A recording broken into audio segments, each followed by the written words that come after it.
Oh, bang,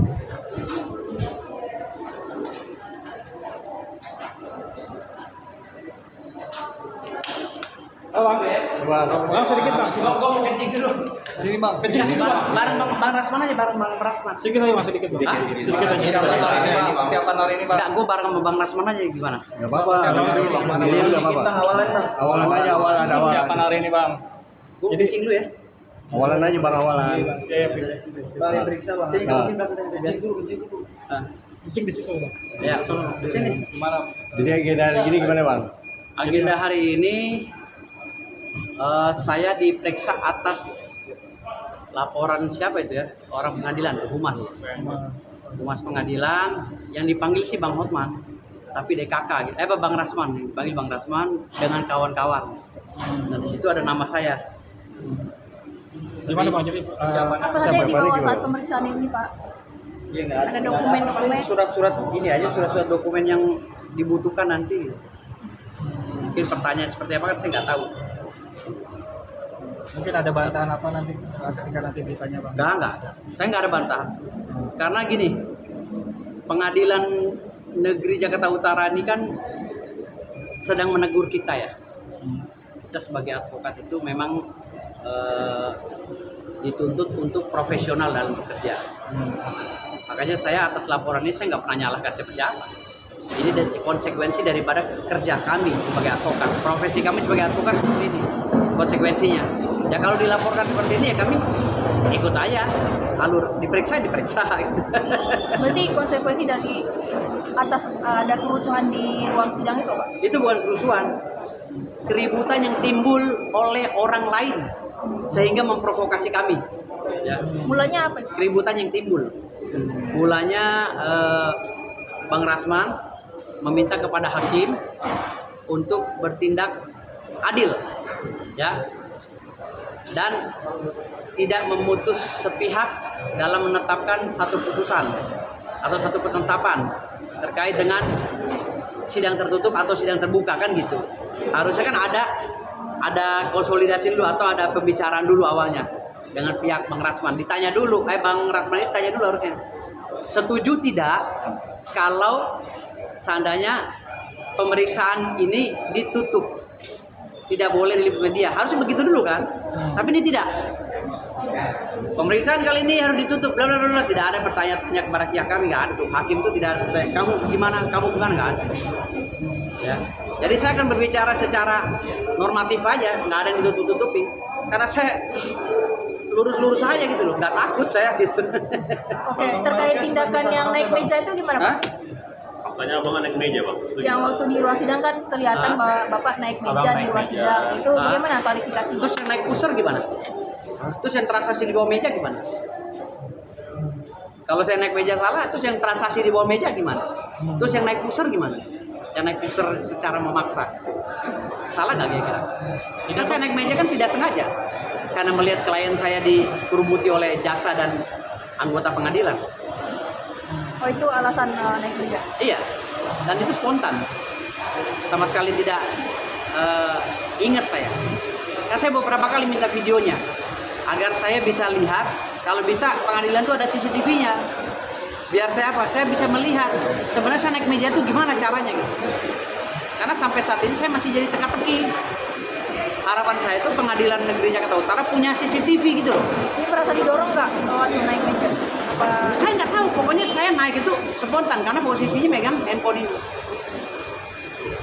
Makanya kalau ada CCTV-nya, syukur. Kalau kan media tuh banyak tuh kemarin. Kalau bisa kalau media tuh tolong tunjukkan videonya. Seperti apa saya? Karena dalam kondisi panik lihat klien saya. Karena saya ini kan solid dengan klien. Kalau klien saya diapa-apain, saya tetap bertanggung jawab baik di luar pengadilan maupun di dalam pengadilan. Itu bentuk daripada rasa sense of belonging. Ya, rasa memiliki antara klien dengan saya, simbiosis mutualisme. Jadi kalau hari ini saya dilaporkan ya nggak ada masalah, kan konsekuensi sebagai pengacara seperti itu. Apalagi saya sedang memegang kuasa dan sedang memakai toga pula kan gitu.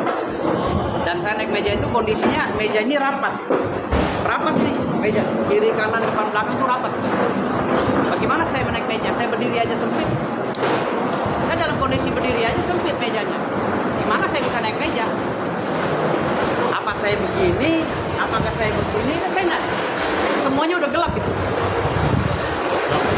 apa yang abang lakukan, abang merasa benar Bu? Hah? Apa yang abang lakukan itu merasa benar Bang? Untuk nanti di pemeriksaan menjadi tanggapan Tidak abang. merasa benar juga. Naik meja itu sebenarnya kan kalau dilihat secara visual itu melanggar norma dan kebiasaan adat ketimuran ya orang Indonesia. Tidak boleh naik meja seperti itu ya, apalagi itu di ruang sidang. Tapi hakimnya kan sudah pergi. Namun secara spontan juga saya tidak sadar karena sifatnya reaktif maksudnya ingin menyelamatkan klien saya. Jadi saya naik meja itu spontan.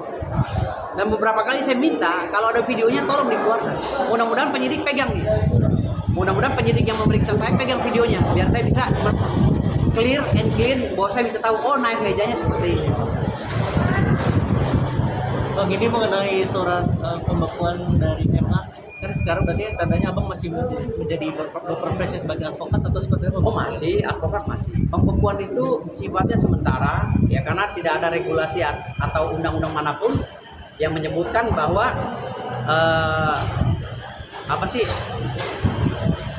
seorang pengacara itu ada pembekuan ketika dia melanggar kode etik. Tidak ada itu undang-undangnya. Di dalam Undang-Undang 18 itu ya tahun 2003 tentang advokat hanya peradi yang bisa memecat anggota organisasinya. Karena tahun 2003 pada saat Undang-Undang 18 tahun 2003 itu dibentuk hanya peradi organisasi satu-satunya yang single bar. Sekarang kan udah banyak lagi nih organisasi, udah 94 organisasi. Nah kalau udah 94 organisasi maka Undang-Undang nomor 18 tahun 2003 tentang advokat itu sudah tidak layak lagi untuk diterapkan ke organisasi lain. Maka pembekuan saya sekarang ini inkonstitusional karena tidak tertuang di dalam undang-undang advokat manapun. Di dalam pasal apapun saya cari nggak ada literasinya. Yang ada adalah yang berhak memecat ya, seorang advokat sesuai dengan Undang-Undang nomor 18 tahun 2003 yaitu peradi. Artinya peradi yang sah di Indonesia ini. Hanya peradi yang sah, organisasi yang sah yang dituang yang tertuang dalam undang-undang. Kalau kita mau berbicara jujur, tetapi apakah organisasi lain tidak sah? Tidak juga. Karena pemerintah ya membebaskan semua orang itu mendaftarkan diri sebagai anggota OA atau pengurus OA dengan mudahnya tanpa mengacu pada regulasi yang ada atau undang-undang yang ada. Harusnya pemerintah itu ingin meloloskan KAI misalnya sebagai organisasi advokat dicantolin tuh dengan undang-undang advokat nomor 18. Harusnya dibikin lagi undang-undangnya atau regulasinya atau peraturannya. Kalau itu selama tidak ada, ya, kalau selama itu tidak ada, itu cacat hukum semua kegiatannya. Gitu. Organisasi advokat lainnya, ya, bisa cacat hukum karena undang-undangnya nggak ada. Yang ada di Undang-Undang 18 2003 itu hanya peradi, gitu loh. Hanya peradi. Dan sekarang menjadi kontradiktum. Kenapa? Kata Wakil Ketua DPR, ya Pak Dasko, di Indonesia ini organisasi yang diakui hanya KAI, Kongres Advokat Indonesia. Kata Pak Yusril dan Pak Oto, organisasi yang sah itu adalah peradi, yang lainnya ormas. Nah ini kan kontradiktum. Kalau ada kontradiktum, kalau ada multitafsir, kalau ada beda pemahaman, harus dibuatkan lagi regulasi atau undang-undang yang baru. Kalau ini nggak dibuatkan undang-undang yang baru atau regulasi yang baru, menyesuaikan dengan keadaan yang ada, ini akan terus begini. Makanya ketika ada orang ingin mematahkan semangat saya untuk melakukan pembelaan terhadap Bang Rasman sebagai klien saya, mereka ini menyalahi aturan juga, melanggar kode etik juga. Pengadilan tinggi juga melanggar kode etik sebenarnya. Karena apa? Saya tidak pernah dipanggil sidang etik oleh KAI. Ya kan? Mereka juga membekukan saya, tidak ada rujukan undang-undang manapun. Pasal manapun tidak ada dalam Undang-Undang 18 yang mengatakan bahwa ketika sang advokat itu melanggar kode etik, dipecat. Apa dibekukan? Nggak ada kata pembekuan tuh nggak ada. Gitu. Bang, berarti saat ini abang masih bisa beracara di pengadilan atau gimana, Bang? Secara general saya nggak pernah beracara di pengadilan. Adapun sidang-sidang saya itu sidang gugatan pribadi sebagai prinsipal.